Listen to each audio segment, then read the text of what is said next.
لا حول ولا قوة إلا بالله. قال رب اشرح لي صدري ويسر لي أمري واحلل عقدة من لساني يفقه قولي. إلهي أنت مقصودي ورضاك مطلوبي، أعطني محبتك ومعرفتك. أما بعد، فقال الله تعالى في القرآن الكريم: أعوذ بالله من الشيطان الرجيم. بسم الله الرحمن الرحيم. يا أيها الذين آمنوا كتب عليكم الصيام كما كتب على الذين من قبلكم لعلكم تتقون. وقال النبي صلى الله عليه وسلم: من لم يدع قول الزور والعمل به فليس لله حاجة في أن يدع طعامه وشرابه. صدق الله العظيم وصدق رسول الله الكريم، ونحن على ذلك من الشاهدين والشاكرين والحمد لله رب العالمين. Hadirin hadirat Bapak Ibu sekalian yang dimuliakan Allah Subhanahu wa taala, jamaah Masjid Al-Hikmah MPP DKI yang dimuliakan Allah Subhanahu wa taala.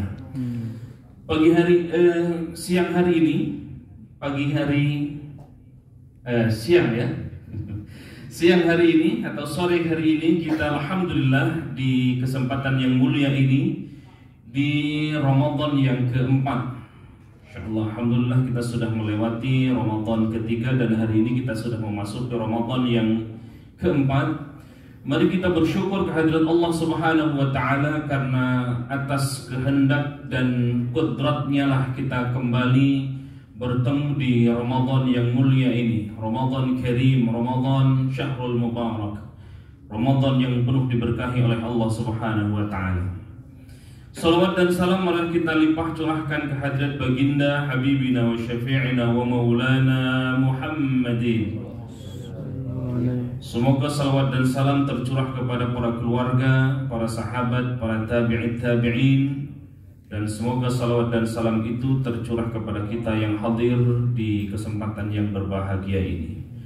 Bapak Ibu sekalian, saudara yang dimuliakan Allah Subhanahu wa taala, kali ini kita akan mengupas tentang amalan-amalan istimewa di dalam puasa Ramadan. Jamaah sekalian yang berbahagia, kalau kita mengungkap amalan-amalan terbaik di bulan Ramadan tentu begitu banyak. Karena dari kita tidur, bahkan tidurnya kita itu bernilai ibadah, ya. Tidurnya orang yang berpuasa itu bernilai ibadah. Dari mana kita bisa dapatkan ini, informasi ini ketika Rasulullah SAW menutup bulan Sya'ban dalam rangka menyambut bulan Ramadan dengan khutbahnya. Salah satu isi khutbahnya kata beliau, siangnya di bulan Ramadan itu tidurnya orang yang berpuasa saja itu bernilai ibadah, insyaallah ya. Apalagi melaksanakan yang sunnah, kita mendapatkan pahala yang wajib. Syahrun azimun, kata Rasulullah, bulan yang mulia, bulan yang diagungkan. Kalau Rasul saja sudah memberikan statement bahwa bulan Ramadan adalah bulan yang mulia, bulan yang agung, apatah lagi kita sebagai umatnya, maka semestinya kita harus mengagungkan bulan Ramadan ini. Bahkan Bapak Ibu sekalian yang dimuliakan Allah Subhanahu wa taala, satu-satunya bulan yang disebutkan di dalam Al-Qur'an adalah bulan Ramadan. Ada nggak selain bulan Ramadan disebutkan? Di ayat berapa? Sampai saat ini saya belum menemukan. Kalau ada boleh informasi ke saya. Kecuali Allah menyebutkan misalnya di dalam surah At-Taubah, inna iddatasy syuhuri 'indallahi 12 syahran fi kitabillah yawma khalaqas samawati wal ard minha arba'atun hurum. Ada 4 bulan memang yang Allah sebutkan, minha arba'atun hurum. Dari 12 bulan itu Allah sebutkan 4 bulan yang dikenal arba'atun hurum. Dari bulan Muharram, Safar, Rabiul Awal, Rabiul Akhir, Jumadil Awal, Jumadil Akhir, Rajab, Sya'ban, Ramadan, Syawal, Dzulqa'dah, Dzulhijjah. Kata Allah, minha arba'atun hurum. Ada 4 bulan yang Allah muliakan. Tetapi 4 bulan ini tidak disebutkan dalam Quran. Tidak disebutkan secara spesifik bulan apanya. Yang disebutkan adalah dari hadis Rasulullah. Thalathatun mutawaliyatun. 3 bulan yang berturut-turut. 3 bulan itu Dzulqa'dah, Dzulhijjah, Muharram, dan 1 lagi bulan Rajab. Tetapi secara spesifik Allah tidak menyebutkan secara langsung bulan apa saja. Tetapi begitu Ramadan, Bapak sekalian yang dimuliakan Allah, Allah langsung menyebutnya. Terdapat di surah Al-Baqarah ayat 185. Kita lihat. A'udzu billahi minasy syaithanir rajim. Syahrul Ramadan alladzi unzila fihi al-Qur'an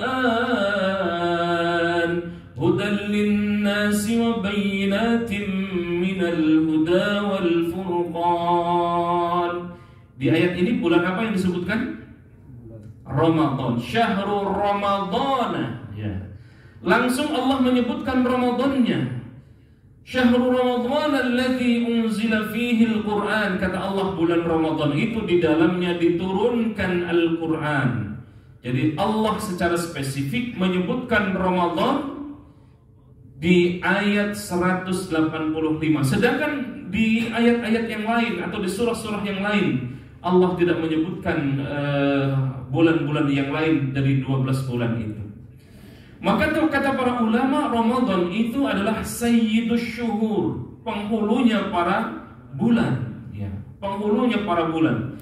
Jadi kalau ada panglima bulan itu ada di bulan Ramadan.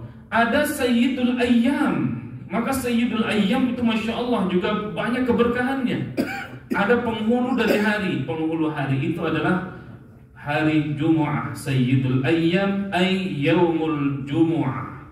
Ada penghulu bulan dari 12 bulan. Penghulu bulan itu adalah sayyidus syuhur ay Ramadan. Masya Allah, Bapak sekalian dimuliakan Allah Subhanahu wa taala.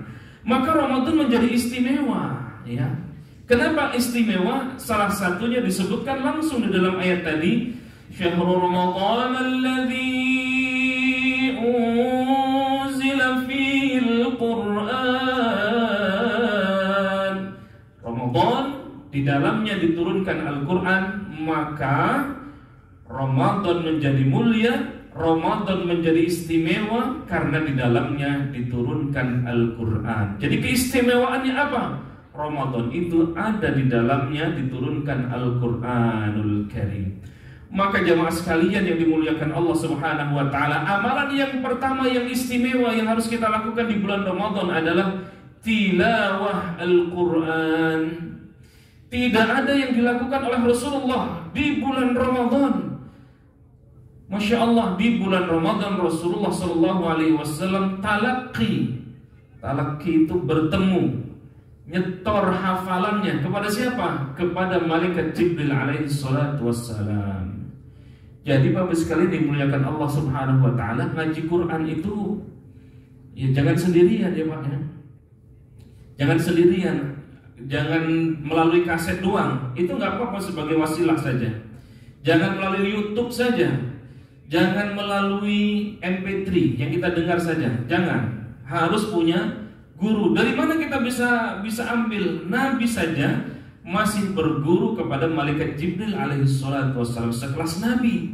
Dan khusus di bulan Ramadan senantiasa Nabi menghatamkan langsung di hadapan malaikat Jibril alaihi salatu wassalam. Mana pengucapan ha, mana pengucapan kha, mana pengucapan jim. Kalau tidak ada gurunya, mana huruf jim, mana huruf jim. Saya contohkan. Atau ada volunteer yang mau membacakan ta'awudz. A'udzu. Siapa? Ada yang mau? Yuk, salah satu. Wah, ini khusyuk semua tuh kan. Ada yang mau coba bacakan? Ustaz tadi, Ustaz, bacakan Ustaz. Ta'awudz. A'udzu billahi minasy syaithanir rajim. Masya Allah, ya Ustaz, imam kita nih, wajar. Ya, saya mendapati jim ini ada yang bukan pengucapannya jim, tapi jim, ada desis. Coba bandingkan ucapan apa yang saya lafadzkan pertama. A'udzu billahi minasy syaithanir rajim. Nirrajim. Sama yang kedua. A'udzu billahi minasy syaithanir rajim. Yang pertama apa yang kedua? Yang pertama, yang kedua? Yang pertama. Di mana? Padahal sama-sama pengucapannya. Di jimnya. Jim itu tanpa desis. Jaji jubaji. Gak ada desis. Bukan jaji jubaji. J, ya. Huruf zal, dzali dzubal, bukan za. Dzalikal kitabu la raiba fih, bukan zalikal. Oke, ya. Ada orang Padang di sini, orang Minang? Banyak ya, pasti ada di mana-mana. Ada di mana-mana. Saya ngajar keluarga orang Padang, ngajar hampir 5 tahun membenarkan satu huruf. Enggak lurus-lurus, tapi memang dialek gitu. Huruf apa? Huruf ro. Iya. Ayo Bunda, kita baca Bismillahirrahmanirrahim. Ikutin. Bismillahirrahmanirrahim. Ya, dialek, ya gitu. Tapi kori-kori itu lahir dari ranah tanah Minang tuh, banyak sekali kori-kori ya. Tapi itu dialek. Ada orang Bali atau orang Aceh di sini? Oh, nggak ada ya? Atau nggak ada yang ngaku? Dialek mereka begini, siroto, ya, huruf to harusnya to jadi to. Sirotol ladzina an'amta 'alaihim. Ya, siroto. Padahal to, ya. Kalau orang-orang tua dulu yang maaf dari Jawa, an'amta 'alaihim, an'amta 'alaihim. Ya enggak apa-apa dialek ya. Tapi memang harus dibetulkan. Al-Fatihah. Ya memang dialeknya begitu, tapi harusnya Al-Fatihah. Ya, ha ya ubah. Bukan antara ha mana ha mana a. Ya kadang alhamdu alha. Ya, itulah fungsinya kita harus belajar Quran, harus talaqi, harus bertemu langsung dengan guru. Mana huruf jim, mana huruf ha, mana huruf ha, mana huruf kha, mana huruf za, zain, dha, ya, dan seterusnya, huruf ghain dan seterusnya. Dan jemaah sekalian dimuliakan Allah Subhanahu wa taala, para ulama-ulama kita, salafus saleh kita memang memfokuskan diri khusus di Ramadan ini. Ya, tidak ada yang di kesibukan lain kecuali menyibukkan diri mengisi Ramadan ini dengan amal-amal saleh. Salah satunya adalah amal Al-Qur'an. Ya, ayat yang pertama kali turun, Iqra bismi rabbikal ladzi khalaq, bacalah dengan nama Tuhanmu. Iqra bismi rabbikal ladzi khalaq, khalaqal insana min 'alaq, Iqra wa rabbukal akram alladzi 'allama bil qalam. Maka begitu banyak keistimewaan dalam orang-orang yang mentadabburi Al-Qur'an, orang yang belajar Al-Qur'an, atau yang terkait dengan Al-Qur'an, maka itu masya Allah keberkahan demi keberkahan. Itu baru satu amalan yang hebat ya, khusus di bulan Ramadan. Turunnya Al-Quran khusus di bulan Ramadan, maka salah satu kesibukan kita adalah mentadabburi Al-Quran. Kalau hari ini kita tahsinnya sudah baik, belajar ke yang berikutnya, terjemahnya.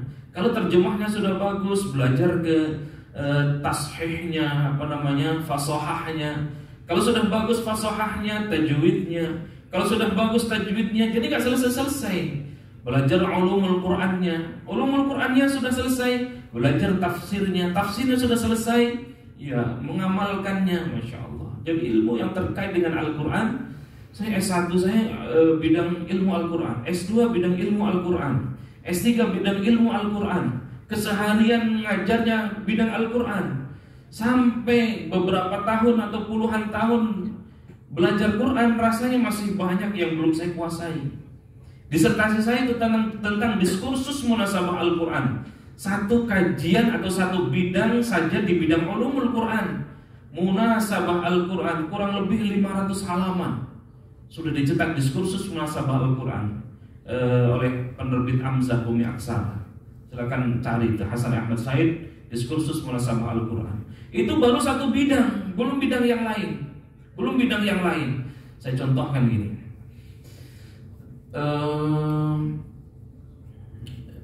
Kenapa surah yang pertama kali turun, surah apa, Bapak Ibu sekalian? Surah Al-Alaq, kita tahu semua ya. Surah Al-Alaq tadi sudah kita bacakan. Surah yang terakhir turun, yang masyhur saja, yang sudah dikenal, Al-Maidah. Al-yawma akmaltu lakum dinakum wa atmamtu alaikum ni'mati wa raditu lakumul Islam madina. Itu ayat terakhir. Nah pertanyaannya, begitu kita ngambil mushaf, kita sudah sepakat, ulama sepakat, dalam sejarah Al-Quran juga sepakat, pencatatan Al-Quran juga sepakat, kodifikasi Al-Quran, semua ulama sepakat bahwa surah yang pertama kali turun adalah surah Al-Alaq. Begitu kita ngambil mushaf di rak atau di yang saku kita atau membuka HP kita, surah yang pertama kali turun, surah yang pertama adalah surah apa? Al-Fatihah. Nah, kenapa itu? Kenapa tidak Al-Alaq? Sudah pada tahu? Oh iya Ustaz, baru ngeh saya. Baru ngeh ya. Ternyata banyak yang kita tidak ketahui ya. Lagi nanti undang secara khusus berbicara tentang perspektif Quran boleh ya. Surah yang tidak ada surah yang tidak ada basmalahnya surah apa? Surah At-Taubah. Dari kecil sampai sekarang sudah tahu alasannya? Oh, Allah pengennya begitu, kita mengikut aja Ustaz. Bukan begitu, ada ilmunya. Ada yang tahu? Hah? Oke. Yang lain ini untuk anu saja, untuk oh ya ternyata kita banyak yang nggak tahu nih gitu. Berapa surah Al-Quran? Berapa surah yang di dalam Al-Quran yang kita tahu, yang masyhur? 114 surah. Ada pendapat lain nggak?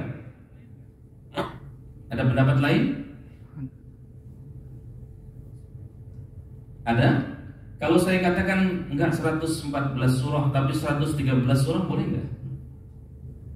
Wah, Ustaz liberal ini.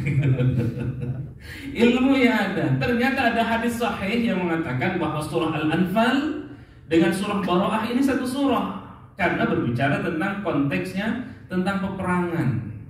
Nah, berarti kalau begitu, kalau satu surah berapa surah? 113. Berani mengatakan begitu? Enggak berani, Ustaz, belum nyampe ilmunya.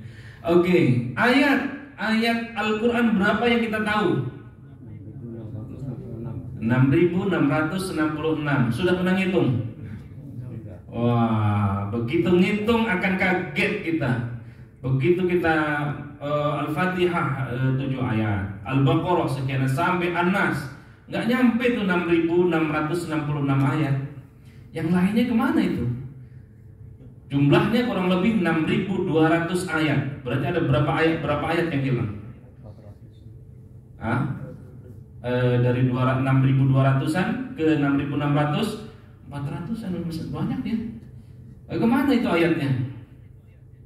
Oh, ternyata dalam penyusunan Al-Quran, atau sebelum ke situ saya kembali tanya lagi, apakah semua surah di dalam Al-Quran itu diberikan nama oleh Nabi?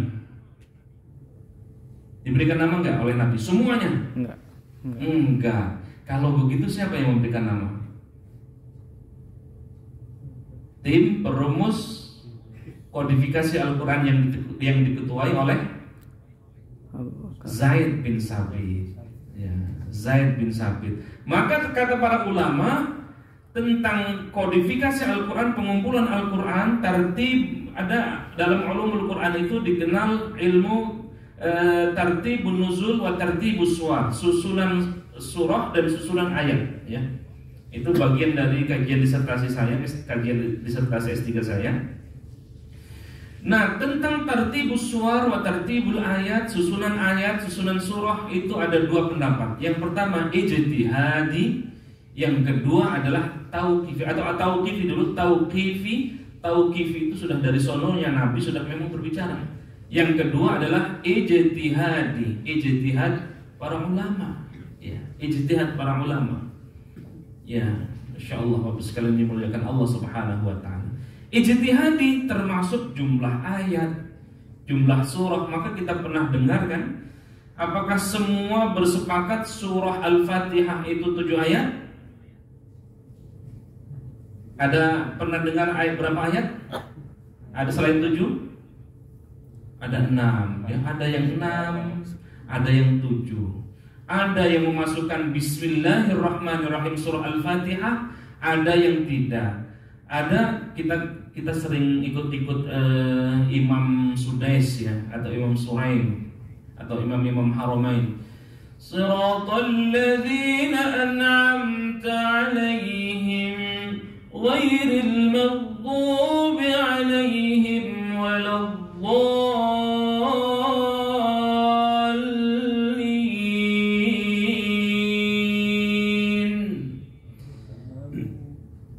Suratal ladzina an'amta 'alaihim. Kita sering ikut begitu enggak? Atau suratal ladzina an'amta 'alaihim ghairil maghdubi 'alaihim waladdallin. Mana yang biasa kita praktekkan dalam imam? Di rumahnya dah. Yang pertama apa yang kedua? Yang kedua, suratal ladzina, nyambung. Suratal ladzina an'amta 'alaihim ghairil maghdubi 'alaihim waladdallin. Ada yang mempraktekkan yang pertama?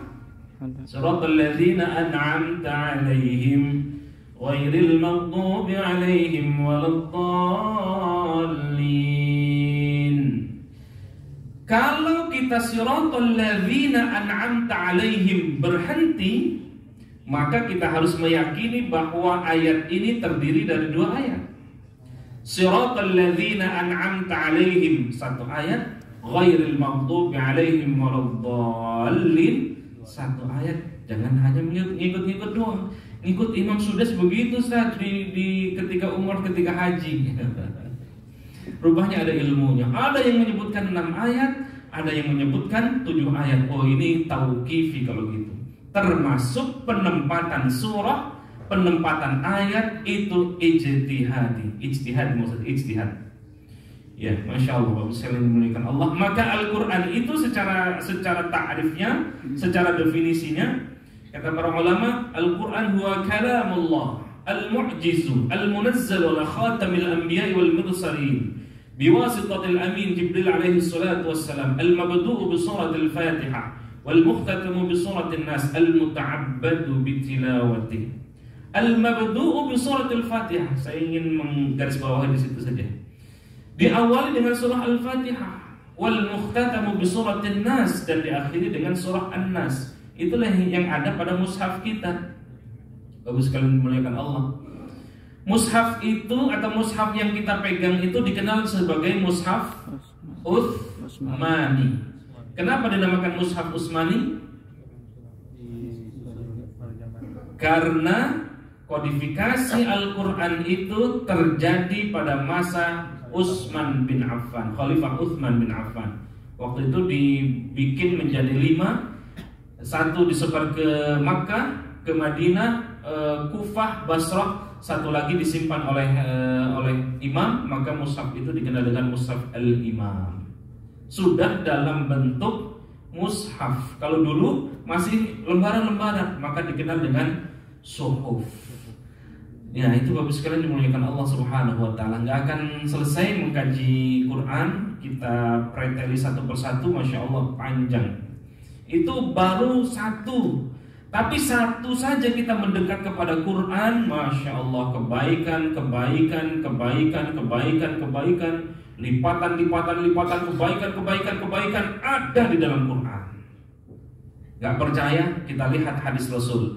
Man qara'a harfan min kitabillah falahu hasanah wal hasanatu bi'ashri amthaliha wala aqulu alif lam mim harfun walakin alifu harfun walamu harfun wa mimu harfun.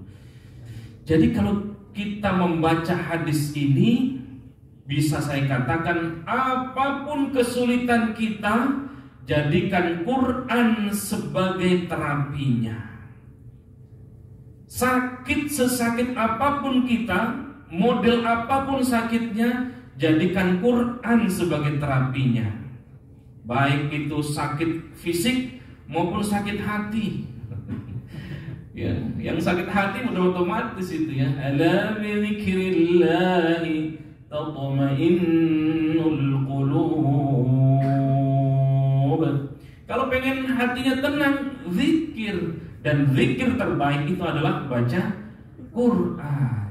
Insyaallah. Man qara'a harfan min kitabillah falahu hasanah. Siapa yang qara'a harfan, membaca Al-Quran harfan. Nabi menyebutkan harfan doang tuh Pak, Bapak sekalian.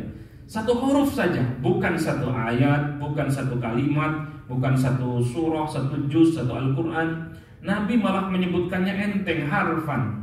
Min kitabillah, dari Al-Quran, falahu hasanah, maka sudah bernilai kebaikan. Wal hasanatu bi'ashri amthaliha, dan hebatnya bukan satu kebaikannya tetapi 10 kebaikan. Wala aqulu alif lam mim.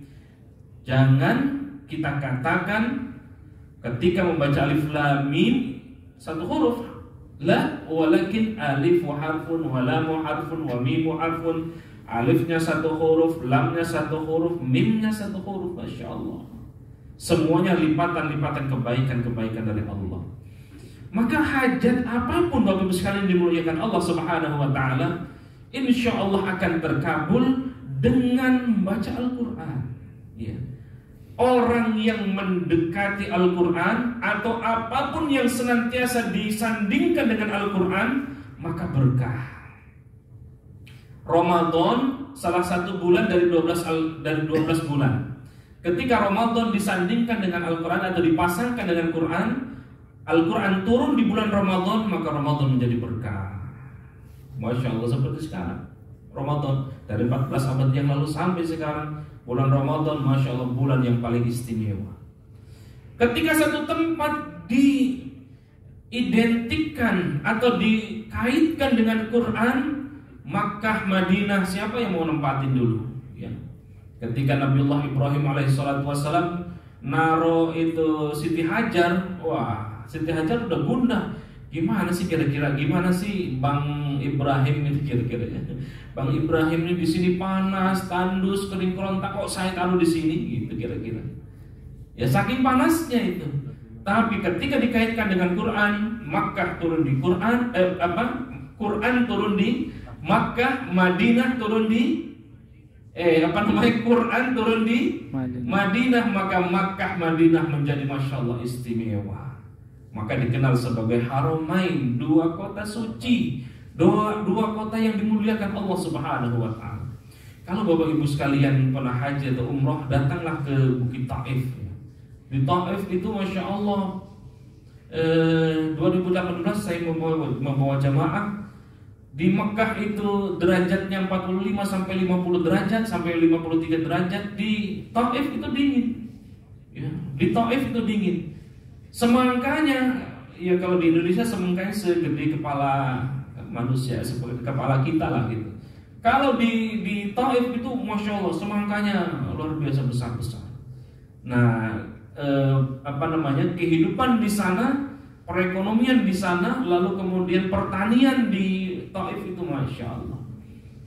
Bahkan di Makkah Madinah itu sekarang sudah rindang ya sudah hijau dan seterusnya. Itu tempat yang dikaitkan dengan Quran maka menjadi istimewa. Lalu kemudian Rasulullah menjadi Sayyidul Anbiya wal Mursalin, penghulunya para nabi dan rasul. Itu ada pada Nabiullah Muhammad SAW. Dari 25 nabi yang dipilih oleh Allah Subhanahu wa taala, yang dikenal oleh kita semuanya, dari sekian ribu nabi sesungguhnya ya. Tapi sekian ribu nabi itu tidak populer ya. Salah satu yang populer saja yang diantara dari 25 itu ada Nabi Khidir misalnya, itu juga nabi. Tapi taruhlah 25 nabi itu. Dari sekian banyak atau sekian ribu nabi itu, ya 114 ribu nabi, ya ada yang mengatakan begitu riwayat. Nabi yang terpilih, rasul terpilih yang menjadi panglimanya para nabi ada pada Rasulullah SAW. Kenapa? Karena Rasulullah menerima Al-Quranul Karim. Maka kita ingin dimuliakan oleh Allah, Bapak sekalian, ya. Gak usah pengen dimuliakan pimpinan kita, ya itu boleh saja. Ya, tapi kalau kita ingin dimuliakan oleh siapapun, apalagi pimpinan kita masih terlalu kecil gitu. Allah memuliakan kita kalau kita memuliakan Al-Quran, maka otomatis kita akan dimuliakan Allah. Masya Allah. Ini di detik-detik terakhir menjelang jam 1 baru satu amalan yang istimewa. Sekali lagi saya mengulang, kalau kita memuliakan Al-Quran, maka pasti Allah akan memuliakan kita. Kalau Allah yang sudah memuliakan kita, ya Masya Allah. Jangankan kita minta, nggak minta aja Allah kasih tuh. Ku tahu yang ku mau, kira-kira doanya itu. Ya, doa sabu jagat gitu. Doanya sudah terkabul itu Masya Allah ya. Maka kata Nabi, khairukum man ta'allama al-Quran wa 'allamah. Sebaik-baik kita, sebaik-baik kalian adalah orang yang belajar Al-Quran dan yang mengajarkannya. Lalu Rasul katakan juga 14 abad yang lalu memberikan bocoran kepada kita kalau kita ingin dianggap sebagai keluarganya Allah. Ini kan keluarga besar MVP ya. Ya kalau sudah keluarga kita, anak, istri, apapun yang diminta anak kita kasih, apapun yang diminta istri kasih, karena keluarga. Nah ada juga kata Rasulullah memberikan bocoran 14 abad yang lalu, kalau kita ingin dianggap sebagai keluarganya Allah, jadilah ahlul Quran. Ahlul Quran ay ahlullah. Masya Allah. Orang yang mahir di dalam Al-Quran, orang yang mendekat kepada Quran, orang yang menyibukkan diri dengan Al-Quran, maka dialah keluarganya Allah Subhanahu wa ta'ala. Wallahu a'lam bissawab. Ini jam 12.56. Kalau masih ada 4 menit yang mau tanya jawab, monggo. Kalau tidak ada, saya lanjutkan 4 menit ke depan. Gimana? Cukup? Atau ada yang perlu ditanyakan? Satu orang boleh saya berikan kesempatan? Nampaknya tidak ada. Saya sambung dengan satu hadis lagi kalau begitu. Bukan hanya di dunia Bapak sekalian dimuliakan Allah Subhanahu wa ta'ala, tetapi sampai akhirat. Ya. Ada yang pernah tahu atau merasakan bagaimana sempitnya di alam kubur? Ada yang tahu? Belum pernah Ustaz, belum pernah merasakan. Tapi pasti nggak kita merasakan? Pasti nggak kita mati? Kullu nafsin dha'iqatul maut. Pasti nggak?